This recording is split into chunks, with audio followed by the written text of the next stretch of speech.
चाहिए था पोता, पर हुई पोती। तो दादी ने गुस्से में 1 महीने तक शक्ल देखने से भी मना कर दिया। हम बात कर रहे हैं Indian badminton sensation Saina Nehwal की। वही साइना जो बाद में इंडिया की गर्ल चाइल्ड कैंपेन की ब्रांड एम्बेसडर भी बनी। आइए जानते हैं कि कैसे एक रैकेट को तलवार बना के उन्होंने इंडियन बैडमिंटन सीन में तहलका मचा दिया। बैडमिंटन क्वीन साइना नेहवाल वो नाम है जिनकी वजह से इंडिया में लाखों लोगों ने बैडमिंटन फॉलो करना शुरू किया। साइना की फिनोमिनल गेम ने पूरे देश को टीवी सेट्स के आगे बैठ के उनके मैचेस देखने के लिए मजबूर कर दिया। पर यह मानने में थोड़ी तकलीफ होती है कि इसी बैडमिंटन स्टार का जब हरियाणा के हिसार में जन्म हुआ तो घर में जैसे दुख का पहाड़ टूट पड़ा था, क्योंकि घर में यह दूसरी बेटी हुई थी। साइना के पेरेंट्स तो खुश थे, पर उनका बाकी परिवार इस बात से बहुत दुखी था और फिर से लड़की पैदा होने का अफसोस मना रहा था। आज वही साइना नेहवाल पूरे देश की गर्व और शान है। साइना की चैंपियन बनने की जर्नी आसान नहीं थी। उनके आगे कई तूफान आए, पर यह वो झांसी की रानी है जिन्होंने अपने हौसले से हर तूफान को झुकाया और एक नया इतिहास रचा। उनके जीवन के इम्तिहान तो 8 साल की उम्र से ही शुरू हो गए थे, जब उनके पेरेंट्स हरियाणा से हैदराबाद शिफ्ट हुए। नया शहर था और तेलुगु ना आने की वजह से वो बहुत out of the place feel करती और मोस्टली चुप ही रहती। अगर कुछ बोलता तो वो था उनका रैकेट।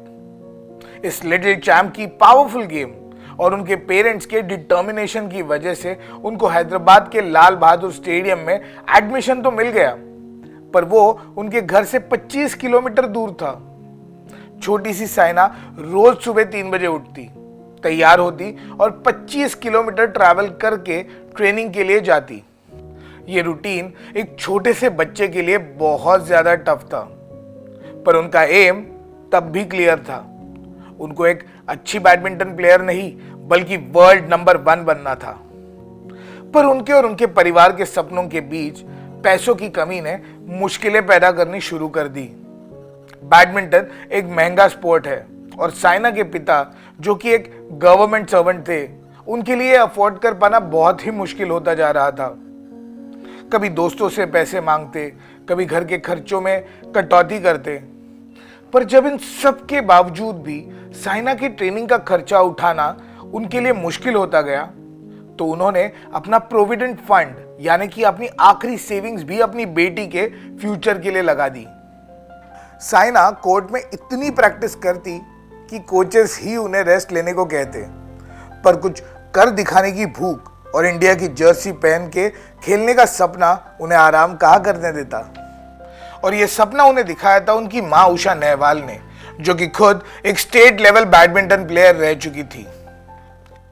12 साल की साइना अपने गोल की तरफ पहला बड़ा कदम रखने जा रही थी by participating in her first junior national championship. उनकी तैयारी पक्की थी, पर ऊपर वाले ने उनके लाइफ का सबसे टफ चैलेंज रेडी रखा था। राइट बिफोर द टूर्नामेंट उनकी मां का एक बड़ा एक्सीडेंट हो गया। एक मोटरसाइकिल ने उन्हें हिट कर दिया।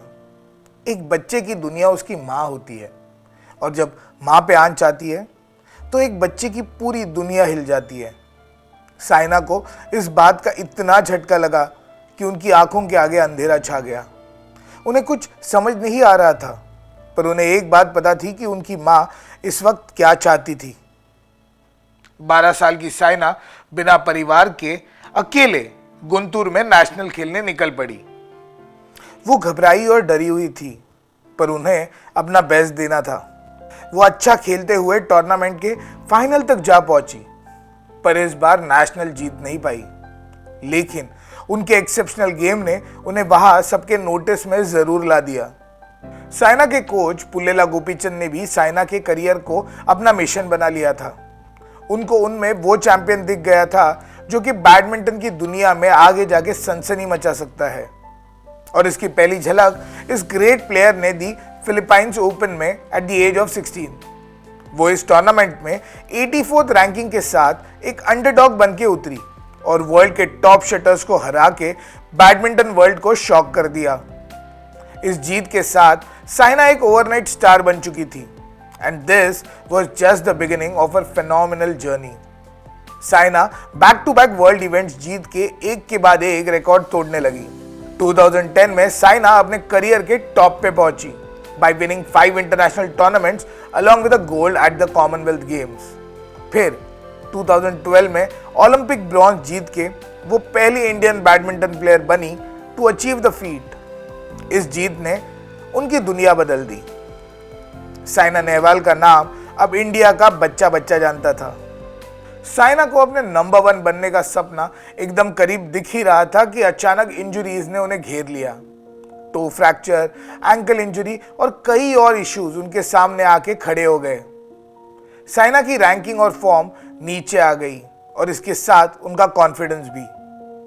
उन्हें उनका सपना इतना करीब आके हाथों से फिसलता हुआ दिख रहा था। एक स्ट्रगलर से चैंपियन बनने की जर्नी शानदार होती है, पर जब एक चैंपियन को फिर से स्ट्रगलर बनना पड़ जाए तो उसकी तकलीफ का कोई अंदाजा भी नहीं लगा सकता। इसी बीच उन्होंने गोपीचंद एकेडमी छोड़ने का एक बड़ा फैसला भी ले लिया। यह एक ऐसी न्यूज थी जिसने पूरी इंडिया को शॉक कर दिया था। मीडिया हाउसेस तरह तरह के स्पेकुलेशंस करने लगे। Saina Gopichand split became the biggest and the most controversial sporting news. Saina की खुशी और सक्सेस को जैसे किसी की नजर लग गई थी। उन्होंने अपने करियर और लाइफ में इससे ज्यादा लो फेज आज तक नहीं देखा था, लेकिन साइना ने खुद को संभाला।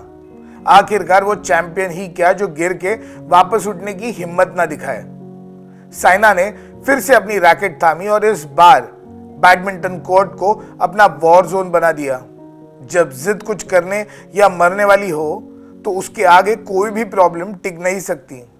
साइना ने कमबैक किया और ऐसा खेली कि दुनिया देखती रह गई। इन 2015 उन्होंने अपना वर्ल्ड नंबर 1 बैडमिंटन प्लेयर बनने का सपना फाइनली पूरा किया और अपने सारे क्रिटिक्स के मुंह पे ताला लगा दिया। उसके साथ ही वो इंडिया की पहली फीमेल एथलीट बनी जिन्होंने ये कमाल कर दिखाया था। साइना ने उसके बाद भी अपने करियर में कई उतार चढ़ाव देखे। करियर खत्म करने वाली इंजरीज से लड़ी। जितनी बार लोगों ने कहा कि अब साइना नेहवाल शायद नहीं खेल पाएंगी, उतनी बार उन्होंने एक नया रिकॉर्ड बना के जवाब दिया। आज इंडिया में जब भी बैडमिंटन की बात होती है तो साइना नेहवाल का नाम सबसे पहले आता है। हम इस लेजेंड की अनडिफिटेड स्पिरिट को सलाम करते हैं।